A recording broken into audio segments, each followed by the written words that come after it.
Hi everyone, welcome to my YouTube channel.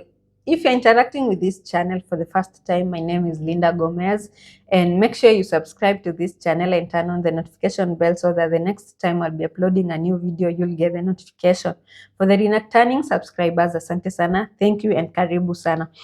Recently, I've been coming across videos in TikTok, posts in Facebook and Instagram where people who are relocated are advising other people who are planning to relocate or those who have relocated recently that the best thing that they can do in their life, like right now, is to deactivate their WhatsApp number with their Kenyan number or uninstall the WhatsApp with the Kenyan number because they claim that they started being at peace the moment they did that, because when they relocated here and people knew that they are here abroad, maybe in the UK, Germany, or in the US, they used to wake up in the morning with a lot of messages from people. Ati wanaamka leo asubuhi, pastor anasema wanataka pesa ya cement, wanajenga kanisa, sijui someone else tells them that mtoto wao amemeza jiko. So there were so many emergency and they were supposed to help them. So the best decision they ever made was to deactivate or uninstall their WhatsApp, which I understand them because most of them they are not in a position to set boundaries. Because as far as I'm concerned, like right now, I still own my WhatsApp with my Kenyan number. I still talk to my people. I interact with my friends. At first when I relocated here and I came here and then I told people like 2 or 3 months later. And then when I told them at first, there are those people who expected me to help them financially. So when they asked me for help and I was like, no, I'm sorry, I cannot help them. And at that moment, I used to feel like I owe them an explanation. So I'll tell them, oh, I'm sorry, I cannot help you because I'm not working. I haven't started working yet. And because I'm not working, I don't have money because I'm not paid. Nini, nini, nini, nini. So there are those who will tell me, oh, Linda, you are in the US and you're not working. You're so lazy. It can never be me. Then I'm like, okay, that's good. Try and get yourself a visa so that we can have these discussions when we are here. And little did they know is that it was because of the kind of visa that I came with that didn't allow me to work. But anyway, I never used to explain to them because they couldn't understand. But with time, I realized that there's no guilt of me. I don't feel guilty when I tell them, no, I can't help you. So, like right now, I've lost people I used to know who wanted me to give them some dollars, and I was not able to do that. And there have been, like, most of those people, even they have unfriended me on my social media account because they tell me I'm so selfish, I don't care about them. And I'm left wondering, do we have dollar trees where I can just go pluck money and then send them and make them happy? So I understood those people. But as I was reading this book by Vivian Tu, Rich as Fuck, The Winning Money Mindset That Will Change Your Mind, I came across her talking about setting boundaries and being the rich auntie abroad or rich uncle abroad. So when you are abroad, you're expected to help people back at home. By the way, this doesn't deal with only people who are in abroad. We have people back at home who don't know how to set boundaries. They've always been there helping people, putting other people's emergency as their priorities and forgetting about their priorities. So she talked about something very important, and I urge you people to try and find getting yourself a copy of this book and read it, because it will change how you see things, you know. So she has talked about setting boundaries, financial boundaries, because sometimes generosity is good, but resentment grows when helping becomes like an obligation instead of a choice. Like, helping people should always be a choice, like she talks about the fact that you cannot save everyone while destroying your own future. Like, you need to budget because you have to plan for your own future. And she also talked about boundaries being a form of self-care. Setting boundaries is a financial self-care. Just being able to say no, or I'm not able to help you, is a self-care. She also said that no doesn't mean that you don't love your people back at home. Like, just telling people no, you should normalize telling people no, And she also give the healthiest response that you can give to people when people are asking for help without over explaining. Like, for example, you can tell people, if you don't know how to say no, you can tell them, I can't do that right now, but I hope things work out for you. And this is very important. Don't promise someone money, or don't promise to get back to them, because they will come back to you and ask, because they will be expecting something from you. So just tell them, I can't do that right now, but I hope things will work out for you. And then you tell them, that's not my budget, that's not in my budget this month, because you need to come up with a budget. You need to say, let's say that 30% is going to this, 50% is going to this. Maybe an investment plan that you have been planning to invest needs this amount of money. You also need to budget for pleasure, like leisure. You need to do something that brings you pleasure, like it makes you happy. You need to budget that, especially people in abroad. Make sure you take care of yourself. Like, she has talked about something that she has always been doing for herself, like making her eyelashes the extension. She does it after every, I think, after every 2 months, after every 2 weeks, and she pays at around $150 to $200.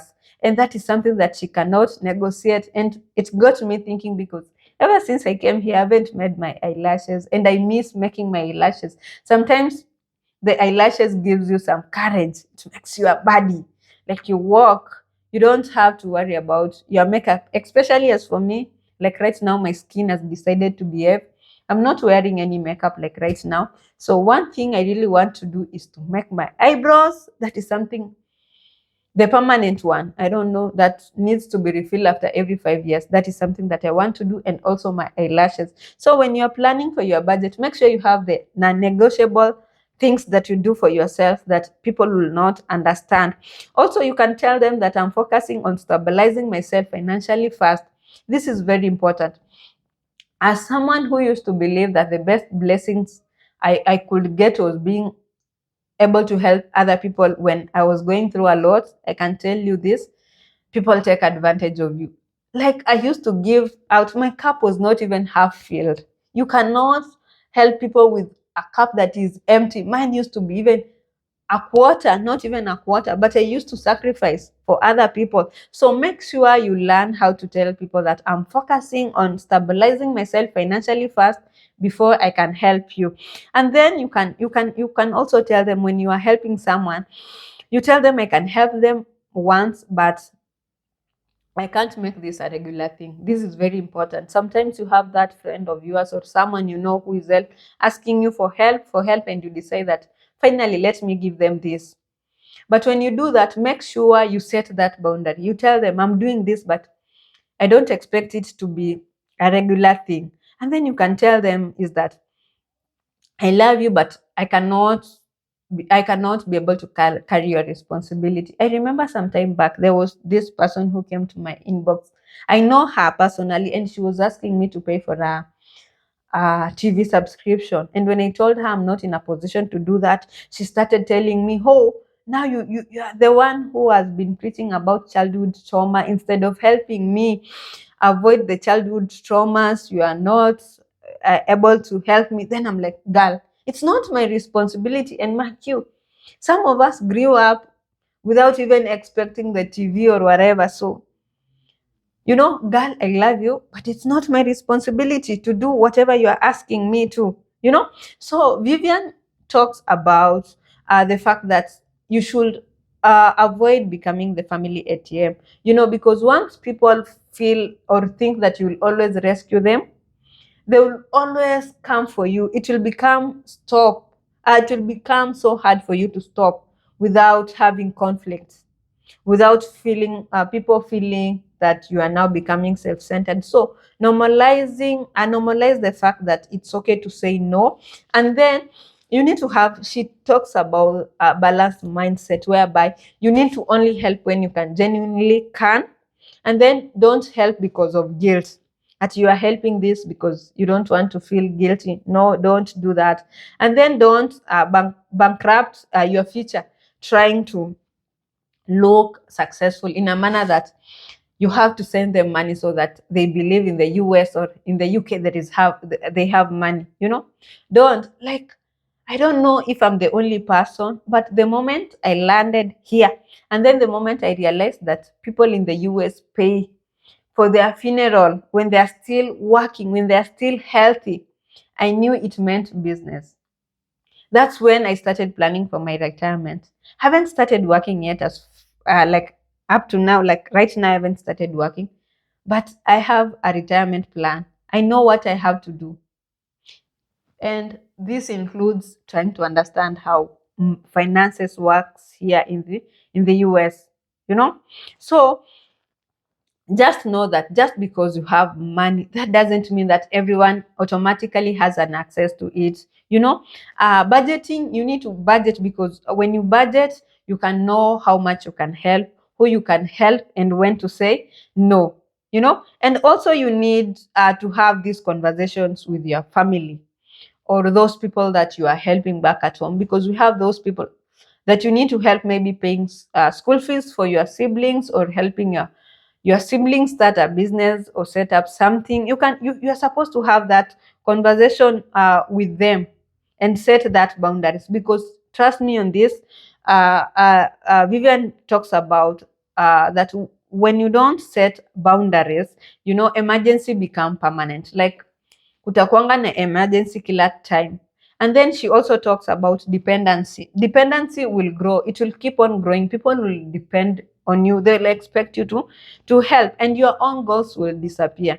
You know, I remember sometimes, sometime back, I came across, I was talking to someone actually, and that person told me that when he relocated to the US, he had a plan, and his plan was to just work for, like, I think for 5 years, and then go back home.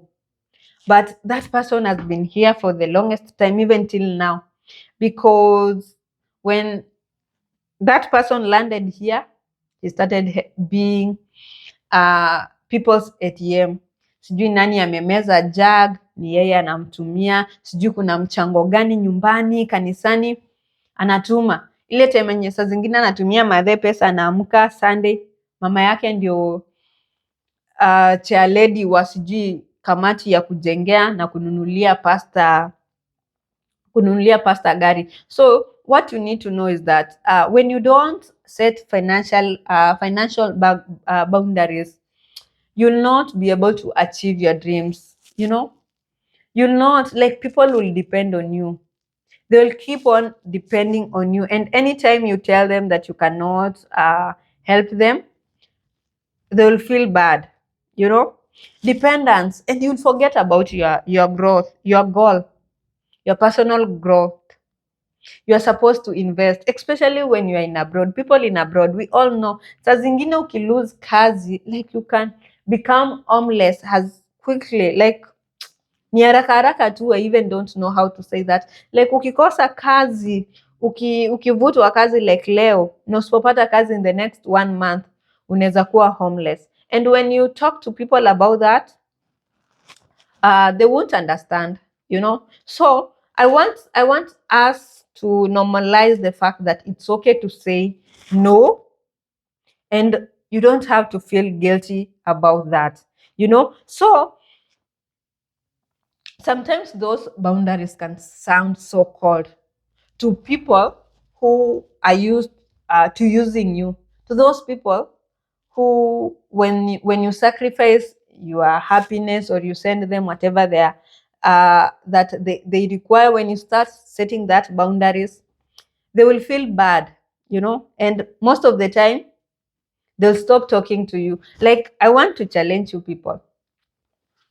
I want to give you a challenge today. If you are used to sending money back at home, or if you are used to hanging out with your girls or your boys this weekend, tell them that you are not in a position to do it because you have exhausted your savings, and your boss has told you that you should not report back to work. Tell them you are not in a position to send them the money. Maybe you have been helping someone and you had promised them to buy them something. Tell them this weekend that you are not in a position of doing that. Then you'll tell me if they will continue talking to you or how they will react. If they will be understanding and provide a shoulder to lean on, those people are keepers. But once you feel that they are distant, they have started separating themselves from you, the calls reduce, they are no longer checking up on you, just know that hapo umeanguka hesabu. Then you can always plan. So as I'm winding this video, I want to encourage each one of you to read this book. I really love this lady because anytime I sit down and read this book, I feel like she's talking to me. She wrote the book specifically to someone like me, an immigrant, a firstborn daughter, someone who is trying to build a generational wealth. So please try as much as you can to read this book. And if you don't read, if you're not a person who loves reading, listen to podcasts. She has her own podcast. Listen to videos, YouTube videos. Follow her on TikTok, follow her on Instagram. You learn a lot basically. So till next time, have a wonderful time. And I'm reading this book with this book at the same time by Kimani Siku, Kimani Mwaniki, and